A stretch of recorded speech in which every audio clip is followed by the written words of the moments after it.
Radio Library. Radio Library with RJ Radish.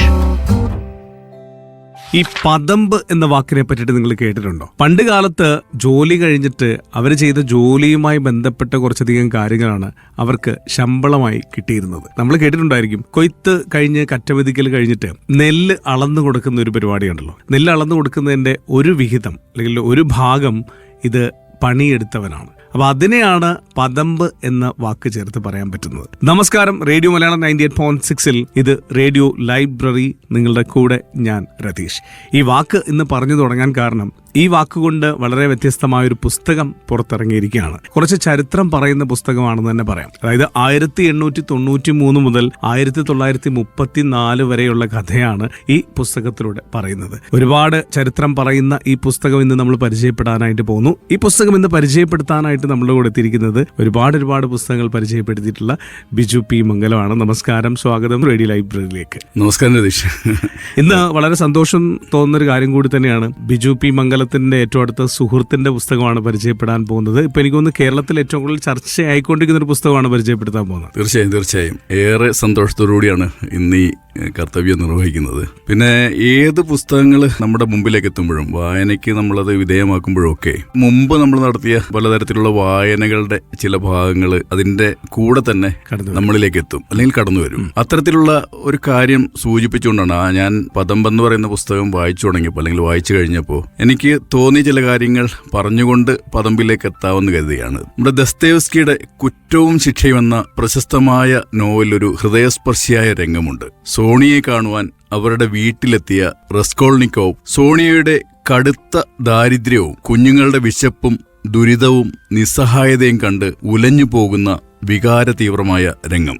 ഉരുകുന്ന മനസ്സോടെ അനിയന്ത്രിതമായ വേദനയോടെ സോണിയയ്ക്ക് മുന്നിൽ റസ്കോൾനിക്കോവ് മുട്ടുകുത്തുകയാണ്. അമ്പരന്നുപോയ സോണിയ അത് തടയുവാൻ ശ്രമിച്ചപ്പോൾ ഹൃദയവേദനയാൽ വിതുമ്പിക്കൊണ്ട് റസ്കോൾനിക്കോവ് പറയുന്ന മറുപടി കാരുണ്യത്തെക്കുറിച്ച് വിശ്വസാഹിത്യത്തിൽ എഴുതപ്പെട്ടിട്ടുള്ള ഏറ്റവും ഹൃദയഹാരിയായ ഉദ്ധരണികളിൽ ഒന്നാണ്. I did not bow down to you, I bow down to all the suffering of humanity. ഞാൻ മുട്ടുകുത്തിയത് നിന്റെ മുന്നിലല്ല, മുഴുവൻ മാനവരാശിയുടെയും അനന്തമായ വ്യഥകൾക്ക് മുന്നിലാണ്. ഒരു പുസ്തകം വായിച്ചിട്ട് ഇതേ ചിന്ത നമ്മുടെ ബോധാബോധങ്ങളിൽ തീ കോരിയിടുന്നുവെങ്കിൽ ആ പുസ്തകത്തിന്റെ പേര് പദമ്പെന്നാകണം. നോവലിസ്റ്റിന്റെ പേര് ശ്രീനാഥ് ശങ്കരൻകുട്ടിയെന്നും. ശ്രേണീബദ്ധ ജാതീയതയുടെ ദുരിതപർവം കേറിയവന് മുന്നില് 2 തരം ലോകവും 2 തരം മനുഷ്യരും മാത്രമേ ഉണ്ടായിരുന്നുള്ളൂ. ഐത്തവും ജാത്യാചാരവും ദുഷിപ്പിച്ച ലോകവും ഐത്തമില്ലാത്ത സ്വപ്നലോകവും. അതുപോലെ ഐത്ത ജീവിതം അനുഭവിച്ചവരും അത് അനുഭവിക്കാത്തവരും. അതുകൊണ്ട് തന്നെയാണ് ഗാന്ധിജിയും അംബേദ്കറും സ്വാതന്ത്ര്യത്തിന്റെ നിർവചനത്തിൽ ഇരുധ്രുവങ്ങളിൽ നിന്നതും താൻ അനുഭവിച്ച ജീവിതം ഗാന്ധിജിക്ക് മനസ്സിലാവില്ലെന്ന് അംബേദ്കർ തുറന്നടിച്ചതും. രതീഷ് പറഞ്ഞതുപോലെ തന്നെ 1893 മുതൽ 1934 വരെയുള്ള 4 പതിറ്റാണ്ട് കാലം കേരളത്തിൽ ജാതിക്കോയ്മയുടെ ഇളകിയാട്ടങ്ങൾ പരമകാഷ്ഠയിലെത്തിയിരുന്ന കാലം. ആ കാലത്തെ നോക്കിയാണ് സ്വാമി വിവേകാനന്ദൻ അർത്ഥശങ്കയ്ക്കിടയില്ലാത്ത വണ്ണം ഭ്രാന്താലയം എന്ന് വിളിച്ചത്. ആ ഭ്രാന്തിന് ചികിത്സയേകുവാൻ നിരവധി സാമൂഹ്യ പരിഷ്കർത്താക്കളെത്തി. അയ്യാ വൈകുണ്ഠൻ മുതൽ മഹാഗുരു വരെ.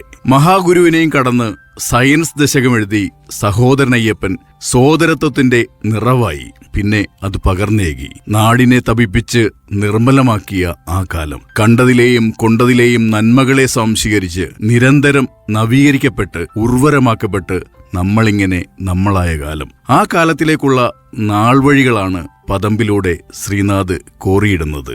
എല്ലാ കാലത്തും ചരിത്രം വരേണ്യതയുടെ വായനയായിരുന്നു. മനുഷ്യരിൽ അധമർക്കും മനുഷ്യരെ അല്ലാത്തവർക്കും ഒരിക്കലും ചരിത്രമുണ്ടായിട്ടില്ല. ചരിത്രങ്ങൾ വാഴ്ത്തുപാട്ടുകളായി ചുരുങ്ങിപ്പോയിരുന്ന ഒരു ആസുരകാലത്ത് ചേറ്റിലും ചെളിയിലും പുതഞ്ഞുപോയ പുഴുജന്മങ്ങളായ മനുഷ്യരുടെ ഓർമ്മകളെ വീണ്ടെടുക്കുക എന്നത് തന്നെയാണ് പദമ്പിന്റെ നിയോഗം. ആ നിയോഗ നിവർത്തിക്കായാണ് പിന്നീട് യേശുദാസനായി മാറിയ എങ്കിലും ചിഹ്നനായി സ്വത്വം അനിവാര്യ ഘടകങ്ങളിൽ വെളിപ്പെടുന്ന കഥാപാത്രം ഉരുവം കൊള്ളുന്നത്. പദമ്പിന്റെ വായനയിൽ നിരവധി സ്ഥലരാശികളിലൂടെയും കാലഗണനകളിലൂടെയും നമ്മൾ കടന്നുപോകും. നിരവധി ചരിത്ര പുരുഷന്മാരും ചരിത്ര സന്ധികളും നമ്മോട് സംവദിച്ചും നമ്മെ ആശയക്കുഴപ്പത്തിലാക്കിയും നിലനിൽക്കുകയോ കടന്നു പോവുകയോ ചെയ്യുന്നുണ്ടാവും. അതിൽ ഗാന്ധിജിയുണ്ട്, അയ്യങ്കാളിയുണ്ട്, മഹാഗുരുവുണ്ട്, സഹോദരനുണ്ട്, പി കൃഷ്ണപിള്ളയുണ്ട്, ബാരിസ്റ്റർ ജോർജ് ജോസഫുണ്ട്, പൊയ്കയിൽ അപ്പച്ചനുണ്ട്, ആശാനുണ്ട്, പണ്ഡിറ്റ് കറുപ്പനുണ്ട്. ചരിത്രം പരിചയപ്പെടുത്താത്ത തമിഴകത്തിന്റെ സമരവീര്യമായ ശിങ്കാരവേലറുണ്ട്, കമ്മ്യൂണിസ്റ്റ് ധൈഷണികരുണ്ട്.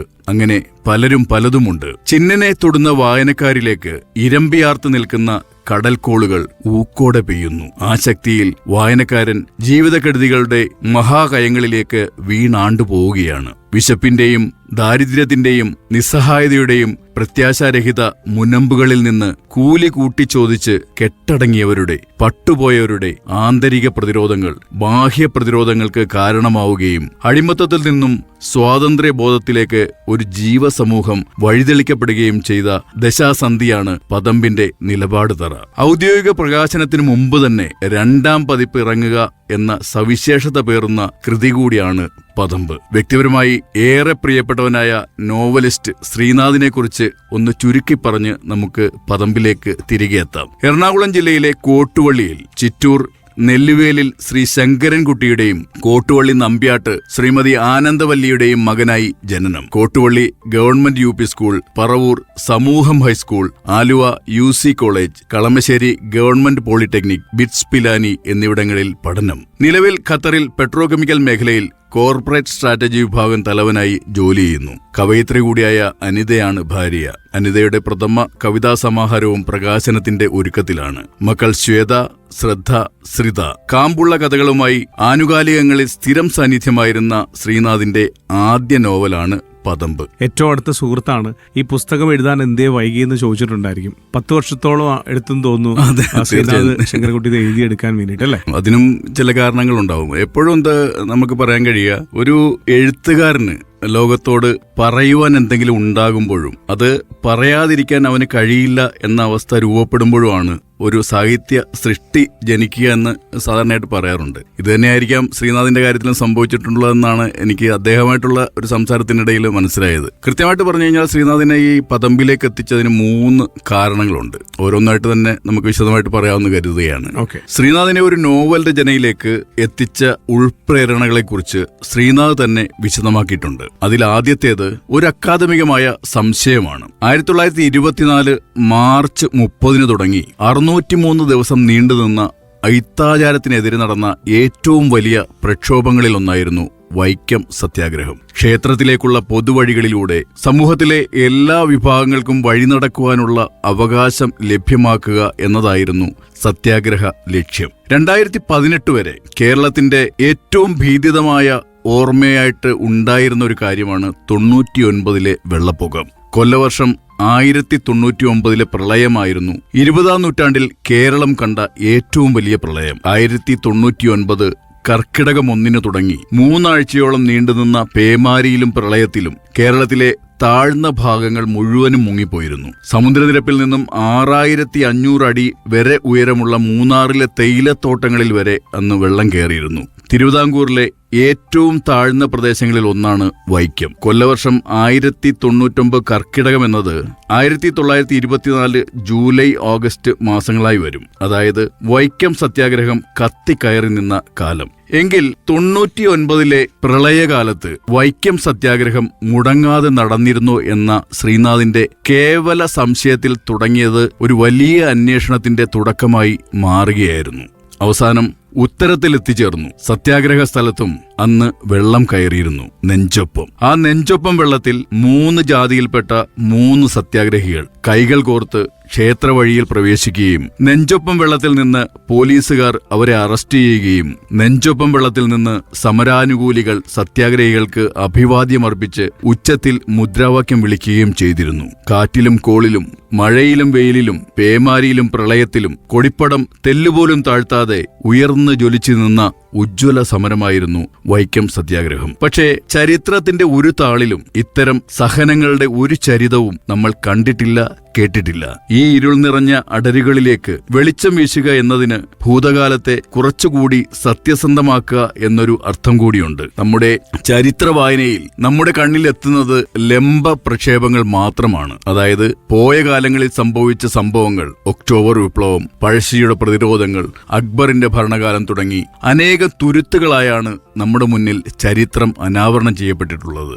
പക്ഷേ സംഭവങ്ങളുടെ നൈരന്തര്യമോ അവ തമ്മിലുള്ള നാഭീനാള ബന്ധമോ വ്യക്തമാക്കി തരുവാൻ നമ്മിലേക്കെത്തുന്ന ചരിത്രത്തിന്റെ വായനകൾക്ക് കഴിയുന്നില്ല എന്നിടത്താണ് അഭിനവ ചരിത്രത്തിലെ അജ്ഞാതങ്ങളെ കൂടി ഗോചരമാക്കുന്ന തിരശ്ചീന പ്രക്ഷേപങ്ങളുടെ പുതുചരിത്രങ്ങൾ രചിക്കപ്പെടേണ്ടതാണ് എന്ന ചിന്ത ഉയരുന്നത്.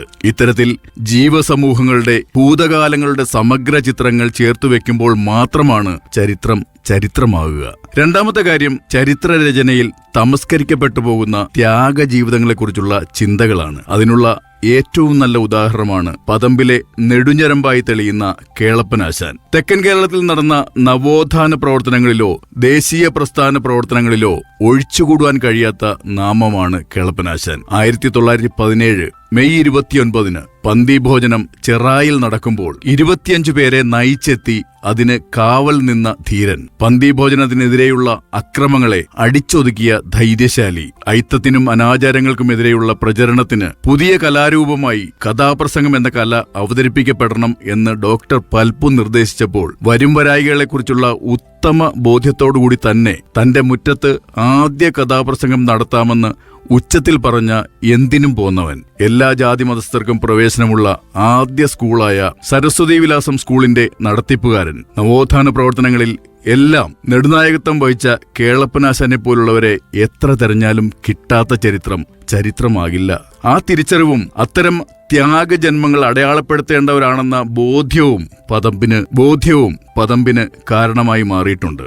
മൂന്നാമത്തെ കാരണം, കേരളീയ സമൂഹം ഉർവരമാക്കപ്പെട്ടതിൽ ക്രിസ്ത്യൻ മിഷണറി പ്രവർത്തനങ്ങൾക്കുണ്ടായിരുന്ന വ്യവസ്ഥാപിത ചട്ടക്കൂടുകൾ വഹിച്ച വലിയ പങ്ക്. മിഷണറി പ്രവർത്തനത്തിന്റെ ഭാഗമായി കോട്ടയത്ത് CMS കോളേജ് സ്ഥാപിക്കപ്പെട്ടത് 1817 മാർഗം കൂടലാണോ മാർഗം തെളിക്കലാണോ ആദ്യം വേണ്ടതെന്ന വലിയ ചോദ്യത്തിന് മുന്നിൽ മാർഗം തെളിക്കൽ എന്ന് വിശ്വസിച്ചിരുന്ന ഒരു വലിയ ശതമാനം മിഷണറിമാർ വിദ്യാഭ്യാസം വ്യവസ്ഥാപിത രൂപത്തിൽ തന്നെ അധസ്ഥിതരിലേക്ക് എത്തുന്നതിന് കാരണമായിട്ടുണ്ട്. കേരളീയ സമൂഹത്തിന്റെ സൂക്ഷ്മാവസ്ഥകളെ പോലും സമഗ്രമായി സ്വാധീനിച്ചിരുന്ന ഈ വ്യവസ്ഥാപിത മാർഗങ്ങളുടെ ഗുണഫലങ്ങൾ കുറച്ചുകൂടി വിശദമാക്കപ്പെടേണ്ടതുണ്ടെന്ന ചിന്തയും പതമ്പിന് പ്രേരണയായിട്ടുണ്ട്. ക്ഷേത്ര വഴികളിലൂടെയുള്ള പൊതുസഞ്ചാരത്തിന് വേണ്ടിയുള്ള ഉജ്ജ്വല സമരരൂപത്തിന്റെ മുടക്കമില്ലാത്ത മുന്നോട്ടുപോക്കിനെ പ്രകീർത്തിക്കുവാൻ ആഗ്രഹിക്കുന്ന മനസ്സ് തന്നെയാണ് ഒരു രംഗത്ത് മാത്രം കടന്നുവരികയും പതമ്പിൽ ഉടനീളം നിഴൽ വിരിച്ചു നിൽക്കുകയും ചെയ്യുന്ന കാളിക്കുട്ടി എന്ന കഥാപാത്രത്തെ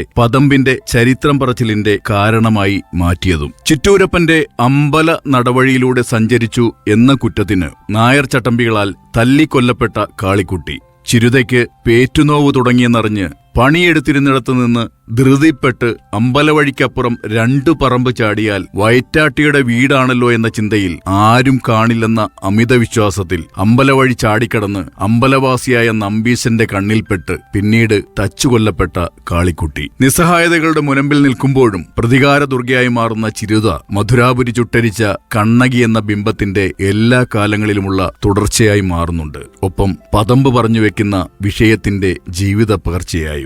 ഒരുപക്ഷെ പതമ്പിന്റെ തുടർച്ചകളിൽ നായകവേഷം കെട്ടിയാടിയേക്കാവുന്ന ഇസ്കാരിയോത്തച്ഛനിൽ നിന്നുമാണ് പതമ്പിന്റെ നാൾവഴികൾ ആരംഭിക്കുന്നത്. തിരുവസ്ത്രം സ്വീകരിക്കുന്നതിനു മുമ്പ് യൂദാസ് എന്ന പേരുണ്ടായിരുന്ന, തിരുവസ്ത്രം സ്വീകരിച്ചതിന് ശേഷം യൂദാസിന്റെ പിതാവായ ഇസ്കാരിയോത്തിന്റെ നാമം സ്വീകരിക്കുന്ന ഇസ്കാരിയോത്തച്ഛന്റെ പാത്രസൃഷ്ടി ചരിത്രത്തിലെ ഒറ്റുകാരുടെ പുനർവായനയ്ക്കു കൂടി കാരണമാകുന്നുണ്ട്.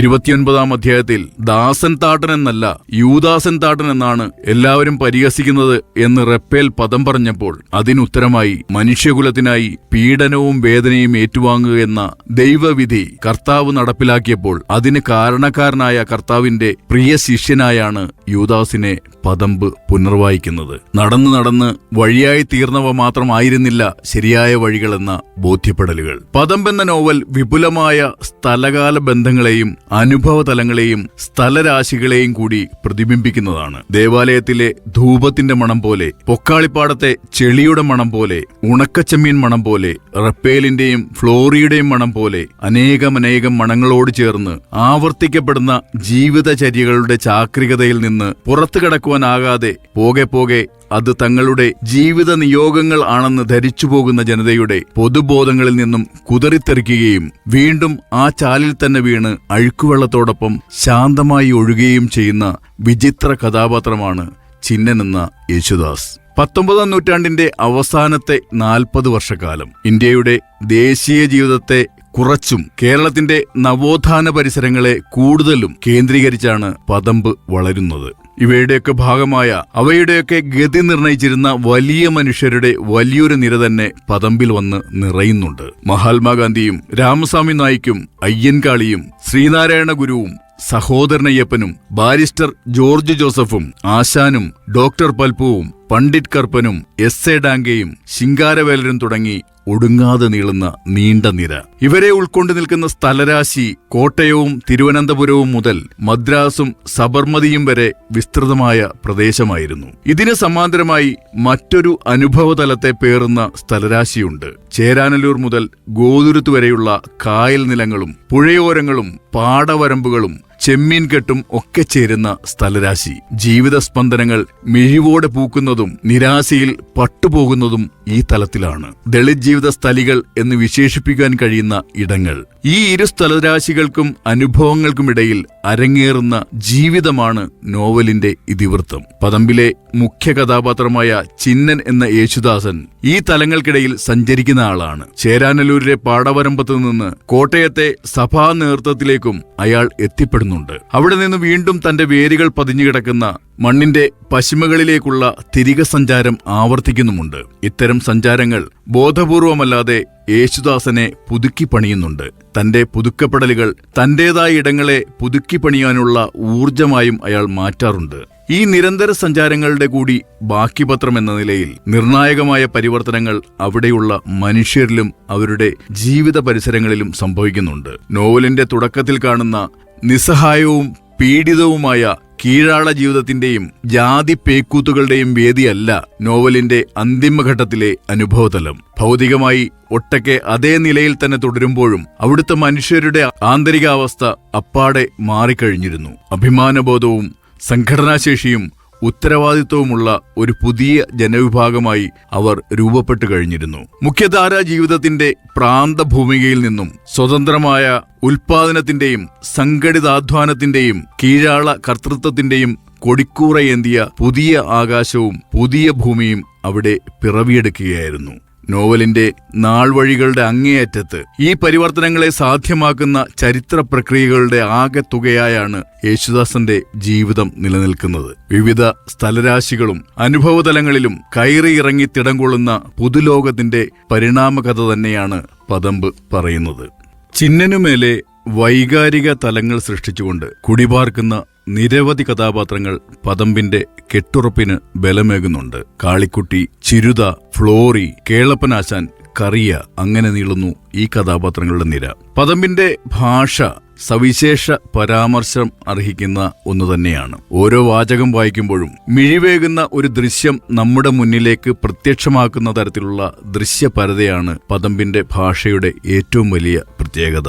ഓരോ സാഹചര്യത്തിനനുസരിച്ച് ഭാഷ മൂർച്ചപ്പെടുന്നതും മാർദ്ദവപ്പെടുന്നതും നമുക്ക് വിവേചിച്ചറിയുവാൻ കഴിയും. തുരുത്തിന്റെ മൂലയിൽ കാളിക്കുട്ടിയെ അടക്കിയതിനരികിൽ വെറും മണ്ണിൽ ഒരു തോർത്തു വിരിച്ച് ചാത്തൻ ആകാശം നോക്കിക്കിടന്നു. വറുതിയുടെ പഴയകാലങ്ങൾ അവൻ ഓർമ്മ വന്നു. 12 മക്കളായിരുന്നു അവർ. ഏറ്റവും മൂത്തത് കാളിക്കുട്ടി. കാളിക്കുട്ടിക്ക് താഴെ 6 പേർ. അത് കഴിഞ്ഞ് ചാത്തൻ. അവന് താഴെ 4 പേർ. പിലാവിൽ ചക്ക കായ്ക്കുന്ന സമയം മാത്രം വിശപ്പില്ലാതിരുന്ന പട്ടിണിക്കാലമായിരുന്നു ജീവിതം. ഒറ്റ വസൂരിമാലയിൽ എല്ലാം തീർന്നപ്പോൾ ബാക്കിയായത് കാളിക്കുട്ടിയും ചാത്തനും മാത്രം. കഞ്ഞിവെള്ളം മാത്രം കുടിച്ച് വറ്റ് തനിക്കായി മാറ്റിവെച്ച് തന്നെ വളർത്തിയ താട്ടനെ ഓർത്തപ്പോൾ വീണ്ടും ഉള്ളിൽ നിന്നൊരു വിങ്ങൽ ചാത്തന്റെ തൊണ്ടയിലെത്തി. കണ്ണിറുക്കി അടച്ച് അവൻ ഓർമ്മകളെ പറിച്ചെറിയാൻ ശ്രമിച്ചു. ചിരുത കുഞ്ഞിനെ വാങ്ങി തോർത്തുമാറ്റി മാറോട് ചേർത്തു. സ്നേഹത്തിന്റെ അവസാന തുള്ളിയും ചുരത്തി അവൾ കണ്ണടച്ചു നിന്നു. മുലപ്പാലിനൊപ്പം നിറഞ്ഞൊഴുകുന്ന കണ്ണുനീരും ചേർത്ത് കുഞ്ഞ് ആർത്തിയോടെ വലിച്ചു കുടിച്ചു. ജനിച്ച 3-ാം ദിനം കുഞ്ഞിനെ മാറിൽ നിന്നടർത്തി മറുജീവിതത്തിന്റെ വഞ്ചിയിലേക്ക് തുണിവിരിച്ചു കിടത്തുമ്പോൾ ചിരുത കരയുന്നുണ്ടായിരുന്നില്ല. ഉള്ളിൽ കത്തുന്ന തീയിൽ കണ്ണുനീർ വറ്റി തുടങ്ങിയിരുന്നു. ഓലച്ചൂട്ട് കത്തിത്തുടങ്ങി. ഒന്നും പറയേണ്ടി വന്നില്ല. അവൻ വരമ്പിലൂടെ മുമ്പിൽ നടന്നു. അല്പം മാറി ചിരുത പിന്നിലും. തലേന്ന് പെയ്ത മഴയിൽ വരമ്പിൽ ചെളി നിറഞ്ഞു കിടന്നു. കാലടിയുടെ ദൃഢത കണ്ടിട്ടാവണം അവരുടെ ഓരോ കാൽവെപ്പിലും വഴിക്കാതിരിക്കുവാൻ ചെളി മാറ്റി വരമ്പ് ഉറപ്പുകൊടുത്തു. ചിന്ന ഓടിയെത്തിയ യേശുദാസനെ ചേർത്തുപിടിച്ച് സങ്കടമടക്കാനാകാതെ ചാത്തൻ ഉറക്കെ വിളിച്ചു. ആ സമയം ഇടിവെട്ടി പെരുമഴ പെയ്യാൻ തുടങ്ങി. മുറ്റത്ത് നനഞ്ഞു നിന്ന് തികട്ടിവന്ന സങ്കടങ്ങൾ രണ്ടുപേരും ഒഴുക്കിക്കളഞ്ഞു. ഇറയത്ത് ഒന്നുമറിയാതെ ഒരു പെൺകുട്ടി അതെല്ലാം നോക്കി നിന്നു. പെലയനുള്ളത് പെലയൻ തന്നെ നേടിയെടുക്കണം. പൊളിഞ്ഞു വീഴുമെന്ന് വെച്ച് നോക്കിക്കൊണ്ട് നിന്നാലെ കൊണ്ട് തെണ്ടി തിരിഞ്ഞു പോവുകയുള്ളൂ. രഹസ്യം പറയുന്നത് പോലെ പറഞ്ഞ് അയ്യങ്കാളി നടന്നകന്നു. പറഞ്ഞു പോകുവാൻ ഇനിയുമുണ്ടേറെ. അതുപോലെ തന്നെ പദമ്പിൽ കൃത്യമായ ഇടവേളകളിൽ നോവലിസ്റ്റ് തന്റെ മനോഗതങ്ങൾ കുറിച്ചിടുന്നുണ്ട്. യേശുദാസന്റെ ഡയറി കുറിപ്പുകളായി. അവയൊക്കെ സുഭാഷിതങ്ങളായി വരുംകാലങ്ങൾ കൊണ്ടാടപ്പെടുമെന്നത് തീർച്ചയാണ്. ചിന്നൻ അഥവാ യേശുദാസൻ എന്ന കഥാപാത്രത്തിന്റെ അന്തരാത്മാവിലെ സംഘർഷങ്ങളും അതുവഴിയുണ്ടാകുന്ന ആശയക്കുഴപ്പങ്ങളുമൊക്കെ എവിടെയും നങ്കൂരമിടാൻ കഴിയാത്ത അവസ്ഥയിലേക്ക് ആ കഥാപാത്രത്തെ കൊണ്ടെത്തിക്കുന്നുണ്ട്. ഉന്നത വിദ്യാഭ്യാസം നേടിയവനെന്ന ആത്മവിശ്വാസവും ജാതിയിൽ താഴ്ന്നവനെന്ന കുതറിമാറാൻ കഴിയാത്ത ബോധ്യവുമേകുന്ന അപകർഷതാബോധവും പൂരകമാകുന്ന ദ്വന്ദ്ം തന്നെയാണ് യേശുദാസന്റെ ജീവിതത്തെ കയറ്റിറക്കങ്ങളുടെ വഴിത്താരയാക്കുന്നത്. ഉയരങ്ങളിൽ വിരാജിക്കുമ്പോൾ ഉൾവിളികൾക്കായി കാതോർക്കുകയും അതിനെ പിൻപറ്റി ശൂന്യസ്ഥലികളിൽ ആണ്ടുപോവുകയും പിന്നെയും ഉയർന്നു പൊന്തുകയും ചെയ്യുന്ന തോൽപന്തായി യേശുദാസൻ മാറിപ്പോകുന്നുണ്ട് പദമ്പിലുടനീളം. എല്ലാറ്റിനുമൊടുവിൽ അയ്യങ്കാളിയുടെ ജീവൻ രക്ഷിക്കുക എന്നതായിരുന്നു തന്റെ ജീവിത ദൗത്യം എന്ന സ്വയം ബോധ്യത്തിൽ ആത്മീയതയുടെയും നാസ്തികതയുടെയും സമാന്തരങ്ങളിൽ ജീവൻ പകുത്തേകി നിൽക്കുന്ന യേശുദാസൻ വിശ്വം ജയിച്ചാലും അടർന്നുപോകാത്ത ജാതീയ ഭത്സനങ്ങളുടെ പുറന്തോടുകളിൽ തല ഒളിപ്പിച്ചു നിൽക്കുന്ന പരാജിതനായാണോ അതോ ചരിത്ര സംഘർഷങ്ങൾ പടനിലമാക്കിയ മനസ്സിനെയും അവനെ ചൂഴുന്ന ശ്രേണീബദ്ധമായ ജാതീയതയും പൊരുതി തോൽപ്പിച്ച വിജയിയായാണോ മനസ്സിലാക്കപ്പെടുക എന്നത് കാലം അടയാളപ്പെടുത്തട്ടെ. കേരളീയ സമൂഹത്തിന്റെ നവോത്ഥാന ശ്രമങ്ങളുടെ പരസ്പര ബന്ധിതമായ തിരശ്ചീന പ്രക്ഷേപത്തിൽ കയറിയും ഇറങ്ങിയും കുതിച്ചും കിതച്ചും പൊരുതിയും തളർന്നും നേടിയ നേട്ടങ്ങളും കോട്ടങ്ങളും ശിരസിലേറ്റി ഒരു കഥാപാത്രം സമാന്തരങ്ങളുടെ അനന്തതയിലേക്ക് ജീവനർപ്പിച്ചു നിൽക്കുമ്പോൾ പ്രാപഞ്ചിക കോളടികളെല്ലാം നിറഞ്ഞു തുളുമ്പുന്ന ആ കണ്ണുകളിൽ നമ്മൾ കാണുന്നത് കലർപ്പിയതുമില്ലാതെ ഇരമ്പിയാർക്കുന്ന യഥാതഥ ചരിത്രമാണ്. ആ സുതാര്യ ചരിത്രത്തെ, സത്യചരിത്രത്തെ ഒരു മികച്ച വായനാനുഭവമാക്കി മാറ്റുന്ന ഭാവനയുടെ അനന്ത സാധ്യതകളെയാണ്. പദമ്പിന്റെ സാഹിത്യ ലോകത്തെ കാലാതിവർത്തിയായ സാന്നിധ്യത്തെയാണ്. മലയാള സാഹിത്യ ലോകത്ത് ഇനി മുഴങ്ങിത്തന്നെ കേൾക്കുവാൻ പോകുന്ന ശ്രീനാഥ് ശങ്കരൻകുട്ടി എന്ന പേരിനെയാണ് എല്ലാ ഭാവുകങ്ങളും. പദമ്പ് എല്ലാവരും വാങ്ങിത്തന്നെ വായിക്കുക. വാങ്ങുന്നതും വായിക്കുന്നതും ഒരിക്കലും ഒരു നഷ്ടമാകില്ലെന്ന് 100% ഉറപ്പ് നൽകുകയാണ്. മാതൃഭൂമി ബുക്സ് ആണ് പദമ്പ് പ്രസിദ്ധീകരിച്ചിരിക്കുന്നത്. ഇതിലെ തുടക്കത്തിൽ തന്നെ പറയുന്നുണ്ട്, ചരിത്രം എന്നത് തന്നെ അടുക്കും ചിട്ടയും ഇല്ലാത്ത അനവധി കാരണങ്ങളുടെ കെട്ടുപിണയലുകളാണല്ലോ. അതിനിടയിൽ പെട്ടുപോയ അനവധി മനുഷ്യ ജീവിതങ്ങൾ, പല കാരണങ്ങളാൽ ചിലർ. അങ്ങനെയുള്ള കുറേയധികം മനുഷ്യരുടെ കഥ കൂടിയുണ്ട്. നമ്മൾ അറിയാതെ പോയ അല്ലെങ്കിൽ നമ്മൾ അറിയപ്പെടാതെ പോയ കുറേയധികം മനുഷ്യരുണ്ട്. അത് കൃത്യമായിട്ട് ഈ പുസ്തകത്തിലൂടെ പറഞ്ഞു തരുന്നു. ശരിക്കും ഇതൊരു ചരിത്ര പുസ്തകം എന്ന് തന്നെ നമുക്ക് പറയാൻ പറ്റുമല്ലേ? തീർച്ചയായും ഇതൊരു വലിയ ശ്രമമാണ്. ശ്രീനാഥിനെ ശരിക്കും അഭിനന്ദിക്കേണ്ട ഒരു ശ്രമമാണ് അദ്ദേഹം ഇതിൽ നടത്തിയിരിക്കുന്നത്. അദ്ദേഹം തന്നെ പറയുന്നുണ്ട്, അജ്ഞാതങ്ങളായിട്ടുള്ള അടരുകളിലേക്കുള്ള ഒരു വെളിച്ചം വീശലാണ് പദമ്പ് എന്നുള്ളത്. കൃത്യമാണ്. അത് വായിച്ചു കഴിയുമ്പോൾ നമുക്കത് മനസ്സിലാകുന്ന ഒരു കാര്യം കൂടിയാണ്. എന്തായാലും വളരെ വലിയ സന്തോഷത്തോടു കൂടിയാണ് ഇത് അവസാനിപ്പിക്കുന്നത്. അടുത്ത തവണ മറ്റൊരു പുസ്തകത്തിന്റെ വായനാനുഭവമായിട്ട് നമുക്ക് വീണ്ടും കാണാം. അതുവരേക്കും എല്ലാവരോടും സ്നേഹം, നന്ദി. Thank you. Biju P Mangalam ആയിരുന്നു നമ്മുടെ കൂടെ ഉണ്ടായിരുന്നത്. ബിജു പി മംഗലത്തിന്റെ ഏറ്റവും അടുത്ത സുഹൃത്താണ് ശ്രീനാഥ് ശങ്കരൻകുട്ടി. അപ്പോൾ ശ്രീനാഥ് ശങ്കരൻകുട്ടി എഴുതിയ പദമ്പ് എന്ന നോവലാണെന്ന് നമ്മൾ പരിചയപ്പെട്ട് കഴിഞ്ഞിരിക്കുന്നത്. പദമ്പ് എന്ന വാക്കിന്റെ അർത്ഥം എന്താണെന്നുള്ള കാര്യം നമ്മൾ പറഞ്ഞു അല്ലേ? പണ്ട് കാലത്ത് കൊയ്ത്ത് കഴിഞ്ഞതിന് ശേഷം അല്ലെങ്കിൽ കറ്റമെത്തിച്ച ശേഷം അതിൽ നിന്നൊരു ഭാഗം, നെല്ല് അളന്നു കൊടുക്കുന്നതിന്റെ ഒരു ഭാഗമാണെന്ന് കൂലിയായിട്ട് നൽകിയിരുന്നത്. ആ കൂലിയായിട്ട് നൽകുന്നതിന്റെ ഒരു ഭാഗം കൂലിയായിട്ട് നൽകുന്നതിന് തന്നെയാണ് പദമ്പ് എന്ന വാക്ക് ഉപയോഗിക്കുന്നത്.